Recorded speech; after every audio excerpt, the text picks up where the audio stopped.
Not only did Victor have a lot of money, he was also very powerful. He had the backing of countless wealthy families and businesses. His reach into the upper echelons was unfathomable. People said that not even a blade of grass blowing in the wind could escape his notice. His propensity for violence was well known. While he at first had competition for control of the South Harbor district, his competitors silently disappeared within weeks.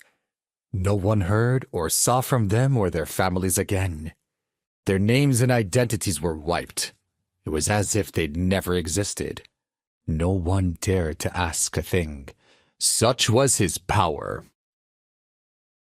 Inside the bar, Bob was thoroughly annoyed by Chase's antics. "You're the first person who dared to make a move on me," he said. Unflinching, Chase replied. "I didn't want to. You forced my hand." Bob snorted. "I won't punish you for it, but if I don't get my money, then I won't be as generous." Chase said, "It's only $500,000. Why is it such a big deal to you?" He sat down on a nearby sofa. A look of anger flashed across Bob's face. At that moment, he wanted to hurt Chase. But if he did, he won't get his money. Secretly, he was also a little afraid of him, though he was trying his best not to let his men see him waver. Chase was intimidating, even though Cicely and the others called him a good-for-nothing. He had an aura about him that was powerful. It wasn't the normal person's aura. Even now, he remained terrifyingly calm. Bob hadn't seen anything like it, ever. In his experience, only people with tremendous wealth or status would handle themselves the way Chase had. Bob thought to himself that if Chase really was somebody, it wasn't worth the risk to hurt him. He wasn't that. "How long will it take for the money to get here?" he asked. 10 minutes, replied Chase. "Keep your eyes peeled," he instructed his men. "When the time comes, be ready." At this moment, a voice came in from outside the door. "Mr. Russo, I've allowed you to run this bar and control its dealings. I didn't give you permission to bar me entry. Why is the door not open yet?" Bob recognized the voice immediately. It was Victor's. He instructed his men to open the door and did his best to put on a smile. "Take this idiot away," he yelled, motioning in Chase's direction. "Mr. Antonov," he said in a flattering tone. "It's good to see you. What brings you here?" "I've got wind that there was something going down here at the Bar Tropicale," replied Victor. "Is there something I should know about?" "It's not a big deal," said Bob quickly. "I didn't think it was worth bothering you, just a few students who owe me some money. I brought them here to clean it up." "Oh." Victor's face didn't betray a hint of emotion. He slowly turned around and saw Chase being held by 2 men in the back hallway. "Who is that?" Bob mustered a laugh. "Wouldn't you know it, but those idiot kids didn't have the money, so they called this guy. And apparently, this guy has the money. He claims it's on its way over right now." "Hurry up and bring him over." Bob urged his men. They complied and dragged Chase over to where Victor was sitting. Victor didn't so much as glance up. He continued to address Bob directly.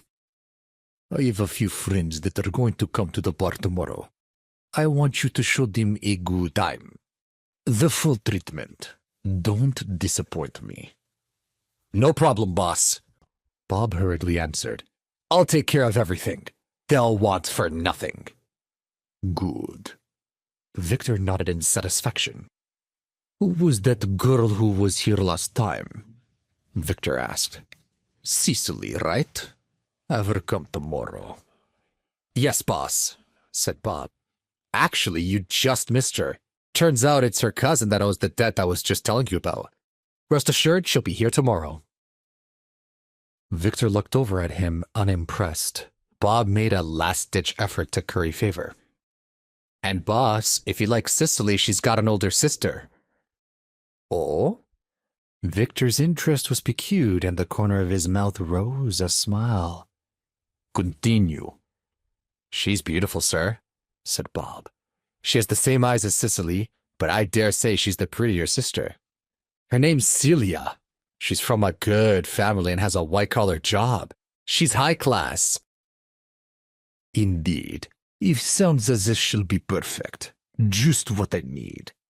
Victor was pleased with Bob's offer. It had been a while since he had been with a woman like Celia. Glad to hear it, sir. She'll be here tomorrow. Bob was happy to have satisfied Victor in the moment, and only slightly worried about getting Celia to the bar tomorrow. But he would find a way. After overhearing the entire conversation, Chase flew into a rage.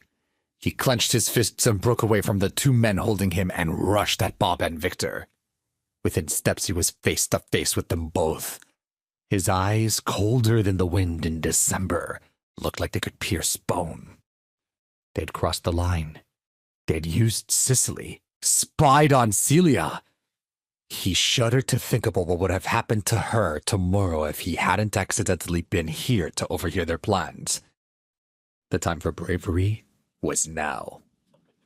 Victor, is it? Chase said. Bob's jaw hit the floor. He yelled at the two men who'd let go of Chase. Get him under control, now! Wait. Victor interrupted him, blocking the two men from grabbing Chase. He smiled and turned to him. I see you know who I am, he said. I don't know you, Chase replied. But I do know the person you have been talking about. Celia is my wife. Oh.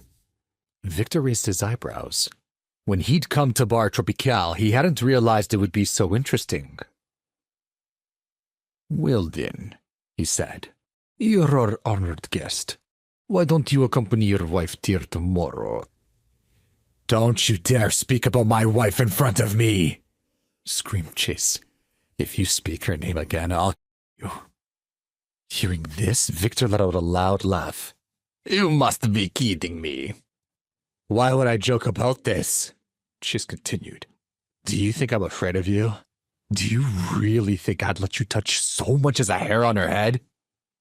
Let me tell you something, said Victor coolly. If I want her, I will have her. And if I want you here tomorrow to watch me take what's mine, then I will have that too. Hearing this, Chase's heart turned to stone. He would kill someone if he really needed to.